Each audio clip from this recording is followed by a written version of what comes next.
হাতে আর মাত্র ৪৮ ঘণ্টা। তারপরেই ইভিএমে মানে সেই যন্ত্রের একটি বাটনে চাপ দেয়া, যার জন্য ছুটছে সবাই, রোদে রোদে ঘুরছে সবাই, মানুষকে যা পারছে তাই বোঝাচ্ছে সবাই। আর এই বাটনের চাপে বন্দী হবে রাজ্যের ভবিষ্যৎ। কিন্তু ভোটের ঠিক দুদিন আগে রাজ্য রাজনীতিতে এমন এক জল্পনা শুরু হয়েছে যা রাতের ঘুম উড়িয়ে দিয়েছে শাসক শিবিরের। পাড়ার চায়ের ঠেক থেকে শুরু করে সোশ্যাল মিডিয়া সর্বত্র একটাই আলোচনা, দিদি কি এবার সত্যিই আর থাকছেন না? দিদির হার কি নিশ্চিত? যদিও এটা আজকের চিন্তাভাবনা নয়, মানুষ অনেক আগে থেকেই ভাবছে এই বিষয়ে। আজ আমরা কোনো আবেগের বশবর্তী হয়ে কথা বলবো না, আমরা কথা বলবো তথ্য, সমীকরণ এবং গ্রাউন্ড রিয়ালিটির ভিত্তিতে। কেন ভোটের ঠিক ৪৮ ঘণ্টা আগে হঠাৎ করে বিরোধী হাওয়া এতটা জোরালো হলো? কি এমন ঘটল ব্যাকরুমে?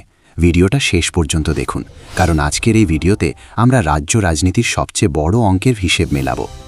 একটা নির্বাচন একদিনে জেতা বা হারা যায় না, এর পিছনে থাকে বছরের পর বছর ধরে তৈরি হওয়া জনমত।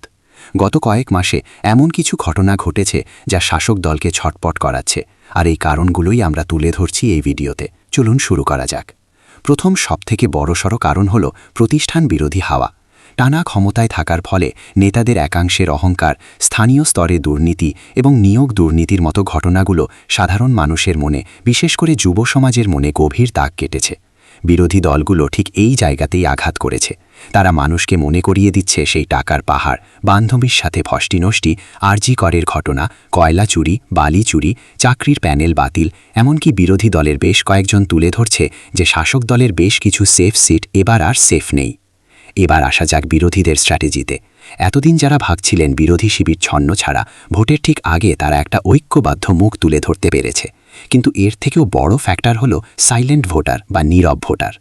বাংলার রাজনীতিতে এই নীরব ভোটাররাই সবসময় গেম চেঞ্জার। এরা মিটিং মিছিলে যায় না, সোশ্যাল মিডিয়ায় তর্ক করে না, কিন্তু ভোটের দিন সকালে গিয়ে চুপচাপ বোতাম টিপে আসে। রাজনৈতিক বিশ্লেষকদের মতে এই সাইলেন্ট ভোটারদের একটা বড় অংশ এবার পরিবর্তনের পক্ষে, আর ঠিক এই হিসেবটাই ভোটের দুদিন আগে শাসক দলের কপালে ভাঁজ ফেলেছে। বিরোধীদের লাগাতার প্রচার এবং তৃণমূল স্তরে গিয়ে মানুষের ক্ষোভকে কাজে লাগানো, এই দুইয়ের মিলিত ফলই কি তাহলে আজকের এই দিদির হার নিশ্চিত ট্রেন্ডের মূল কারণ? কিন্তু একটু দাঁড়ান, রাজনীতিতে কোনো কিছুই এতটা সহজ নয়। যাকে নিয়ে আমরা কথা বলছি তিনি বাংলার রাজনীতিতে অন্যতম পোড় খাওয়া নেত্রী। তিনি কি এত সহজে ময়দান ছেড়ে দেবেন? একদমই না। শাসক দলের সবচেয়ে বড় হাতিয়ার হলো তাদের জনকল্যাণমূলক প্রকল্পগুলো, বিশেষ করে মহিলাদের ভোট ব্যাংক। লক্ষ্মীর ভাণ্ডারের মতো প্রকল্প কি প্রতিষ্ঠান বিরোধী হাওয়াকে আটকে দিতে পারবে?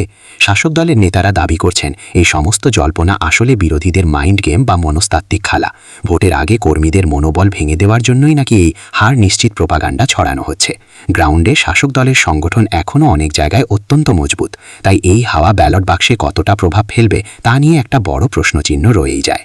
তো বন্ধুরা, আমরা আলোচনার একদম শেষ পর্যায়ে। ভোটের আগে দিদির হার নিশ্চিত, এই জল্পনাকে নিশকি বিরোধীদের মনস্তাত্ত্বিক জয়, নাকি সত্যিই বাংলার মাটিতে নিঃশব্দে কোনো বিপ্লব ঘটে গেছে? এর উত্তর আমার বা আপনার কাছে নেই। এর আসল উত্তর বন্দী হবে আগামী পরশু অর্থাৎ বৃহস্পতিবার ওই ইভিএম মেশিনের বোতামে।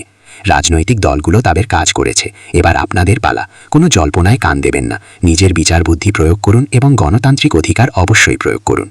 আপনাদের কি মনে হয়, সত্যিই কি এবার পালাবদল হতে চলেছে, নাকি ফের একবার সরকার গড়বেন দিদি? কমেন্ট বক্সে আপনাদের মতামত অবশ্যই জানান। ভিডিওটি ভালো লাগলে লাইক করুন, শেয়ার করুন বন্ধুদের সাথে, আর চ্যানেলটি সাবস্ক্রাইব করতে ভুলবেন না। দেখা হচ্ছে পরের ভিডিওতে। নমস্কার।